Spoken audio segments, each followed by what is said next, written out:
What is going on, y'all, people of this crazy world, sinners and saints? Welcome back to another video. If you're new here, my name is James, and I am a Christian content creator. Today, I am going to be reacting to a video that I saw just this morning. It is from the vice presidential debate. Now, keep in mind, I did not watch the debate myself, but this morning I woke up to a crazy clip. I quickly just want to say before I respond to this video is from Benny Johnson's YouTube channel. I will tag him for credit below, not because I'm leeching off him. I always feel the need to object to the invisible objectors in my head. So no, not because I'm leeching off anybody or I feel like I need his name for the fame. This is just where I saw the video from the first time and giving him credit. All of the things that I will be discussing as well and sources that I will be citing will be linked in the description below. So go ahead and check those out. You can check them all out now, or you can wait till after the video. You can pull them up while you're watching the video if you want an in-time fact check, so to speak. With that being said, let's get right to this absolutely wild clip. But thank you, Senator. We have so much to get to. Margaret, I think it's important because we're going to turn out of the economy. Thank you. Margaret, the rules were that you guys weren't going to fact check. And since you're fact checking me, I think it's important to say what's actually going on. So there's an application called the CBP One app where you can go on as an illegal migrant, apply for asylum or apply for parole and be granted legal status at the wave of a Kamala Harris open border wand. That is not a person coming in, applying for a green card and waiting for 10 years. That is the facilitation of illegal immigration, Margaret, by our own leadership. Thank you, Senator, for describing the legal process.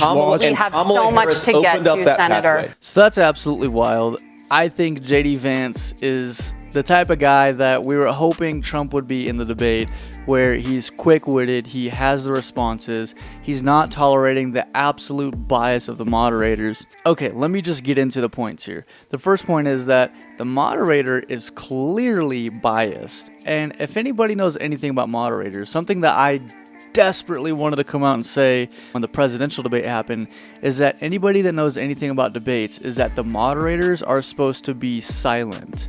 The moderators are supposed to be unknown for the most part in the debate. You are not supposed to hear from the moderators except when they give questions to the debaters. They are there to facilitate and to host. They are not there to engage. So moderators, not supposed to engage, not supposed to fact check in any type of debate. This is how debates work.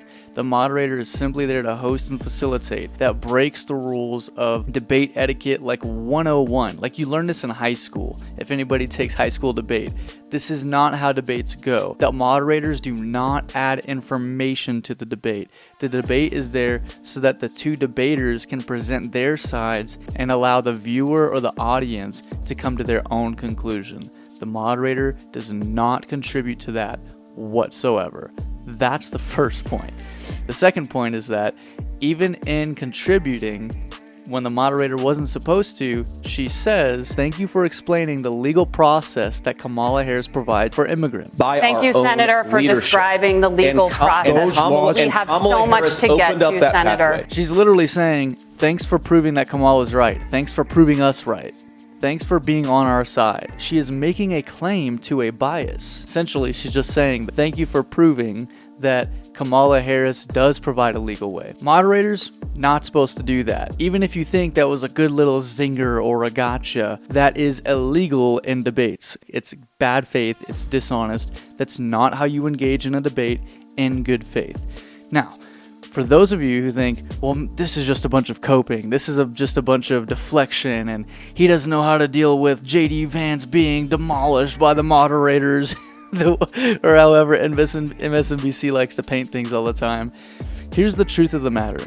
Anyone that wants to know anything about how to enter our country legally, even without your citizenship just yet, can go on Google and find out very quickly. I will give you sources, and I will show you how to enter the United States legally without being a U.S. citizen just yet. The two first and foremost surefire ways to enter the United States legally without being a citizen yet are to obtain a visitor visa or get your green card. According to Boundless.com, which is a website dedicated to providing accurate information on United States immigration, a green card, officially known as a permanent resident card, is a document issued by the U.S. government that grants the holder permanent resident status. This status allows the individual to live and work in the U.S. indefinitely and provides a pathway to U.S. citizenship after a specified period, typically 3 to 5 years. So the person is not a United States citizen yet. If you didn't know, the name of the process to become a U.S. citizen is called naturalization, and there are steps to it. And before you can even get to that step, you have to get in the United States legally with either a visa or a green card. Any other way is illegal.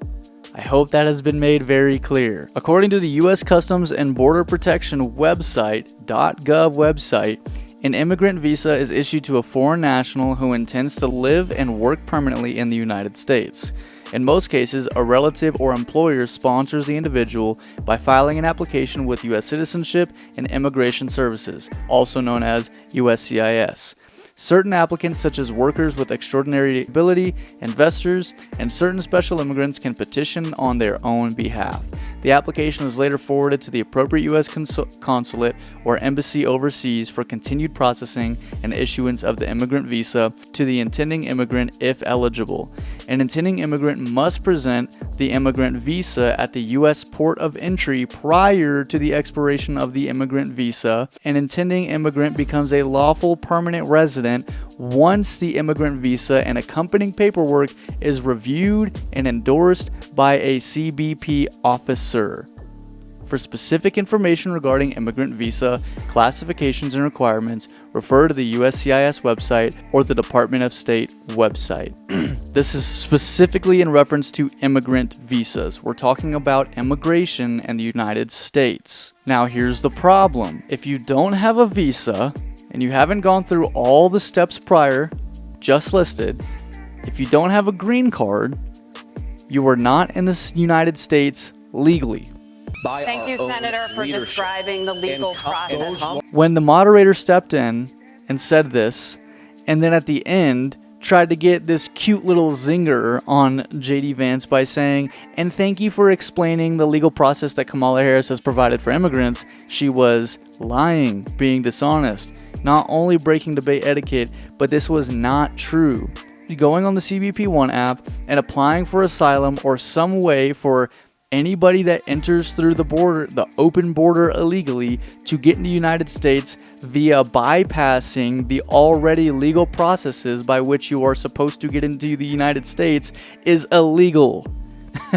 That is not a legal way of getting into the United States. That is a loophole that bypasses the legal processes that you are supposed to take to get into our country. That's what Kamala Harris has implemented, not legal processes by which you get in the United States. We already have those. She's provided a way for everybody coming through the open border to get in by bypassing those legal processes that have already been established. And that's why we have a huge problem with illegal immigration in the United States. The third point is this. Now that we've made all that clear, is the moderator really believing this, or did she just forget everything Kamala Harris just flip-flopped on? Because Kamala Harris just got done saying, yeah, there actually is a border crisis, and I'm going to work hard to secure our border, and then took a trip down there after saying she's been down there in an interview, and then getting immediately fact-checked by the person interviewing her, asking her, did you go? And she said, well, I haven't been to Europe. Acting like Kamala Harris didn't admit that the border is a problem, and we have an actual border crisis. Now, if you still think that's just a bunch of cope and you can't see to the truth, I recommend you start looking this up for yourself and know what it means to have an independent brain that can think for itself and understand the difference between a truth and a lie. Know when you're being lied to. This stuff is crazy. I know this isn't my normal content, but I woke up to this clip this morning and thought, this is absolutely wild. I have to respond to this. It's just crazy, the blatant bias that these moderators have, and for really proving Donald Trump right that the mainstream media should not be trusted. And don't get me wrong, I know I might lose subscribers with this. I'm not a Trumpian. I'm not a Trump train person. I'd rather have Ron DeSantis. But Donald Trump does speak a lot of truth. And the man said the media should not be trusted, and we can see that here. If anything, the only person explaining something worth trusting here is 1. JD Vance exposing the lies in the media, and 2. the moderator herself admitting that Donald Trump is correct when he says that the mainstream media should not be trusted. With that being said, I love you guys. I hope I didn't lose you with this one, and I know this isn't my normal content, but this was wild. Stay tuned, and don't ever forget that while all this craziness is happening, Christ is still enthroned in heaven, seated at the right hand of the Father, ordaining all things to happen according to his will and his good pleasure, awaiting the day of judgment. In the name of the Father, Son, and Holy Spirit, go in peace, and I will see you in the next one.